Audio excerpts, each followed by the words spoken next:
তো এটা দেখুন, এটা আমি নর্মাল পেপার আছে, তো এটা দিয়ে আমি পাত্তা কাটবো।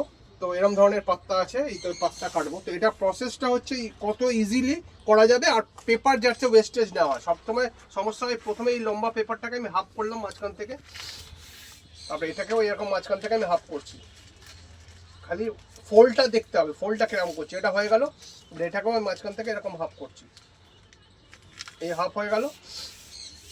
তারপরে এটা, এই যে এটা দেখুন কিরকম করেছে, দেখুন আমি দেখাচ্ছি, খুলে দেখাচ্ছি, তাহলে প্রসেসটা বোঝা যাবে।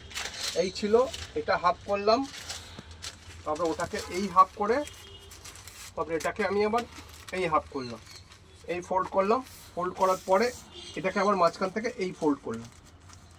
এই প্রসেসটা দেখালাম। এই প্রসেসটা হওয়ার পরে এই যে যেটা করেছিলাম, এই যে এইটা হচ্ছে, এটা দিয়ে এবার এই পেজটা আর এই পেজটা দুটো কোণা আমি এখান থেকে জয়েন্ট করে দিলাম। এই যে এইটার সঙ্গে এটা জয়েন্ট করে দিলাম। জয়েন্ট করার পরেই যেটা হচ্ছে বেরোচ্ছে, এইটা বেরোচ্ছে। এই যে এই জয়েন্ট করার পরে যে কাটিংটা, এই কাটিংটা এটা।